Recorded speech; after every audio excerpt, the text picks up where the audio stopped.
नमस्कार प्रिय विद्यार्थियों, मैं doctor Anita Surana, associate professor in history.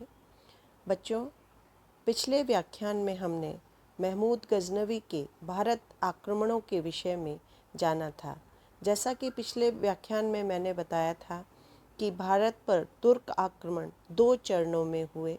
प्रथम आक्रमण 11वीं शताब्दी के पूर्वार्ध में हुआ और दूसरा आक्रमण 12वीं शताब्दी के उत्तरार्ध में मोहम्मद गौरी के द्वारा हुआ।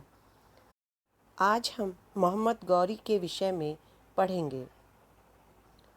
मोहम्मद बिन कासिम के बाद महमूद गजनवी तथा उसके बाद मोहम्मद गौरी ने भारत पर आक्रमण किया तथा कत्ले आम कर लूटपाट मचाई। भारत में तुर्क साम्राज्य का श्रेय मोहम्मद गौरी को दिया जाता है। मोहम्मद गौरी गजनी तथा हेरात के मध्य स्थित एक छोटे से पहाड़ी क्षेत्र गौर का शासक था। 12वीं शताब्दी के मध्य में गौरी वंश का उदय हुआ। गौरी वंश की नींव अलाउद्दीन जहांसोज ने रखी थी। जहांसोज की मृत्यु के बाद उसका पुत्र सैफुद्दीन गौरी सिंहासन पर बैठा। गौरी साम्राज्य का आधार उत्तर पश्चिम अफ़गानिस्तान था, जो आरंभ में गौर प्रदेश गजनी के अधीन था। मोहम्मद गौरी शंस नबी वंश का था। मोहम्मद गौरी का पूरा नाम सिहाबुद्दीन मोहम्मद गौरी था। गयासुद्दीन मोहम्मद गौरी इसका बड़ा भाई था। गयासुद्दीन मोहम्मद गौरी ने 1163 ईस्वी में गौर को राजधानी बनाकर स्वतंत्र राज्य की स्थापना की थी। 1173 ईस्वी में गयासुद्दीन ने अपने छोटे भाई मोहम्मद गौरी को गौर का प्रदेश सौंप दिया और स्वयं गजनी पर अधिकार कर ख्वारिज्म के विरुद्ध संघर्ष आरंभ कर दिया। मोहम्मद गौरी ने भारत की ओर प्रस्थान किया। मोहम्मद गौरी एक अफ़गान सेनापति था। वह एक महान विजेता तथा सैन्य संचालक भी था। मोहम्मद गौरी के भारत आक्रमणों के उद्देश्य महमूद गजनवी से अलग थे। वह भारत में लूटपाट के साथ इस्लामी साम्राज्य के विस्तार का भी इच्छुक था। इसलिए भारत में तुर्क साम्राज्य की संस्थापना का श्रेय मोहम्मद गौरी को दिया जा सकता है। गौरी ने भारत में प्रथम आक्रमण 1175 ईस्वी में मुल्तान पर किया। इस समय यहाँ पर शिया मत को मानने वाले करामाती शासन कर रहे थे। ये करामाती मुस्लिम बनने से पहले बौद्ध थे। गौरी ने मुल्तान क्षेत्र को जीत लिया। तत्पश्चात गौरी ने 1178 ईस्वी में दूसरा आक्रमण गुजरात पर किया, लेकिन यहाँ के शासक मूलराज द्वितीय ने उसे आबू पर्वत की तलहटी में पराजित किया। भारत में मोहम्मद गौरी की यह पहली पराजय थी। इस युद्ध का संचालन नायिका देवी ने किया था, जो मूलराज की पत्नी थी।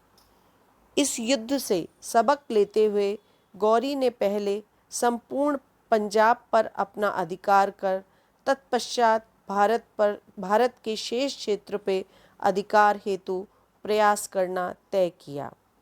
अतः 1179 से 1186 ईस्वी के मध्य उसने पंजाब को जीता।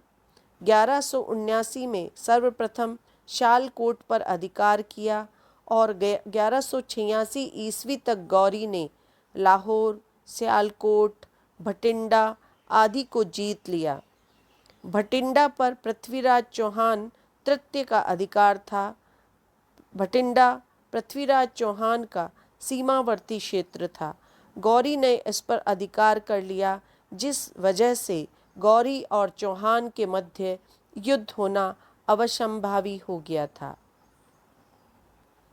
किंवदंतियों के अनुसार मोहम्मद गौरी ने पृथ्वीराज चौहान पर 18 बार आक्रमण किया, जिसमें 17 बार उसे पराजित होना पड़ा।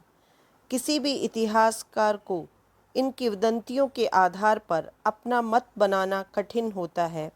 इस विषय में इतना निश्चित है कि मोहम्मद गौरी और पृथ्वीराज चौहान के मध्य कम से कम 2 भीषण युद्ध अवश्य हुए, जिन्हें हम इतिहास में तराइन के प्रथम एवं द्वितीय युद्ध के नाम से जानते हैं। प्रथम युद्ध में पृथ्वीराज चौहान विजयी हुआ और दूसरे युद्ध में पृथ्वीराज चौहान को पराजय का सामना करना पड़ा। यह दोनों युद्ध थानेश्वर के निकट स्थित तराइन नामक मैदान में हुए, जो 1191 ईस्वी और 1192 ईस्वी के मध्य हुए थे।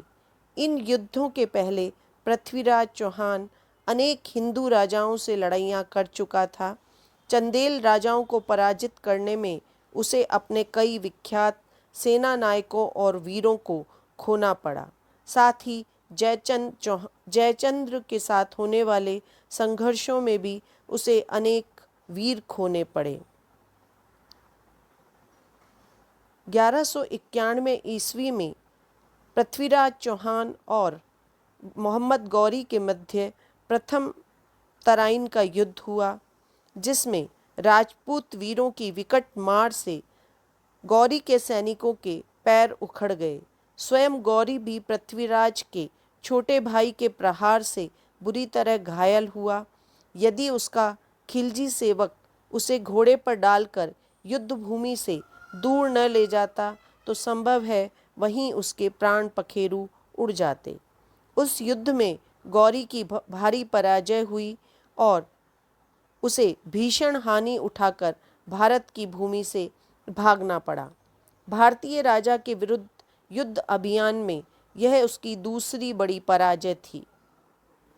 मोहम्मद गौरी इस अपनी अपमानजनक पराजय का बदला लेने के लिए तैयारियों में लगा रहा और अगले वर्ष 1192 ईस्वी में वह 1,20,000 चुने हुए अश्वारोहियों की विशाल सेना लेकर पुनः तराइन के मैदान में आ डटा। इधर पृथ्वीराज ने भी उससे मोर्चा लेने के लिए अनेक राजपूत राजाओं को आमंत्रित किया। कुछ राजाओं ने तो अपनी सेनाएं भेजीं, किंतु उस समय का कन्नौज नरेश जयचंद्र तटस्थ रहा। इस युद्ध में मोहम्मद गौरी विजयी हुआ और पृथ्वीराज चौहान की पराजय हुई। गौरी ने पृथ्वीराज तृतीय को हराकर अजमेर और दिल्ली तक के क्षेत्रों को जीत लिया। तराइन के द्वितीय युद्ध में पृथ्वीराज के सामंत तथा दिल्ली के तोमर शासक गोविंद राज की भी मृत्यु हो गई। चंद बरदाई के अनुसार युद्ध में पराजय के बाद पृथ्वीराज तृतीय को बंदी बनाकर गजनी ले जाया गया और शब्दवेदी बाण के द्वारा पृथ्वीराज चौहान ने मोहम्मद गौरी को मार गिराया। हसन निज़ामी के अनुसार युद्ध में पराजित होने के बाद पृथ्वीराज ने अधीनता स्वीकार कर ली और गौरी ने उसे अजमेर में अपने अधीन रख शासन करवाया। गौरी के विरुद्ध विद्रोह करने की कोशिश में बाद में पृथ्वीराज चौहान मारा गया। अधिकांश विद्वान इसे ही स्वीकार करते हैं, जिसकी पुष्टि अजमेर से प्राप्त सिक्कों से भी होती है, जिसमें एक तरफ घोड़े की आकृति तथा मोहम्मद बिन साम लिखा है तथा दूसरी तरफ बैल की आकृति बनी है और पृथ्वीराज लिखा हुआ है। 1192 ईस्वी के बाद गौरी ने अपने दास कुतुबुद्दीन ऐबक को भारतीय क्षेत्रों का प्रशासक घोषित कर दिया। 1194 ईस्वी में गौरी ने ऐबक की सहायता से चंदावर के युद्ध में कन्नौज के शासक जयचंद को भी पराजित कर कन्नौज पर अधिकार कर लिया। 1194 ईस्वी के बाद गौरी के दो सेनापति कुतुबुद्दीन ऐबक तथा बख्तियार खिलजी ने भारतीय क्षेत्रों को जीतना आरंभ कर दिया। बख्तियार खिलजी ने बंगाल तथा बिहार के पश्चिमी क्षेत्र के सेन शासक लक्ष्मण सेन को हराया और इसी दौरान उसने नालंदा विश्वविद्यालय, विक्रमशिला तथा ओदंतीपुर के विश्वविद्यालयों को नष्ट कर दिया। बख्तियार खिलजी को असम के माग शासक ने पराजित किया तथा 1206 में बख्तियार खिलजी के ही सैन्य अधिकारी अली मर्दान ने मोहम्मद गौरी की हत्या कर दी। कुतुबुद्दीन ऐबक ने 1195 ईस्वी में अनहिलवाड़ा के शासक भीम द्वितीय पर आक्रमण किया, लेकिन ऐबक पराजित हुआ। ऐबक ने 1197 ईस्वी में अनहिलवाड़ा पर पुनः आक्रमण कर उसे लूट लिया, किंतु भीम द्वितीय ने उसकी अधीनता स्वीकार नहीं की, लेकिन लगातार युद्ध करने से उसकी आर्थिक स्थिति खराब हो गई। अतः भीम की मृत्यु के बाद गुजरात में सोलंकी वंश के स्थान पर बघेल वंश की स्थापना हुई। 1203 ईस्वी में ऐबक ने चंदेल शासक परमर्दी देव से कालिंजर जीत लिया था। 1206 ईस्वी में मोहम्मद गौरी ने पंजाब के खोखर जनजाति के विद्रोह को दबाने के लिए भारत पर अंतिम आक्रमण किया तथा इस अभियान के दौरान ही दमयक के पास गौरी की हत्या कर दी गई। गौरी इस समय सिंध नदी के किनारे नमाज पढ़ रहा था। गौरी ने अपनी मृत्यु से पूर्व ही अपने दासों को अपना उत्तराधिकारी नियुक्त किया था। गौरी ने लक्ष्मी की आकृति वाले भी कुछ सिक्के चलाए थे और गौरी के मृत्यु के बाद उसका साम्राज्य उसके 3 प्रमुख दासों में विभाजित किया गया। कुतुबुद्दीन ऐबक को भारतीय क्षेत्र दिया गया और ऐबक ने दिल्ली को इस्लामी साम्राज्य का केंद्र बनाया। ताजुद्दीन यल्दोज को गजनी का क्षेत्र और नासिरुद्दीन कुबाचा को उच्च और सिंध का क्षेत्र दिया।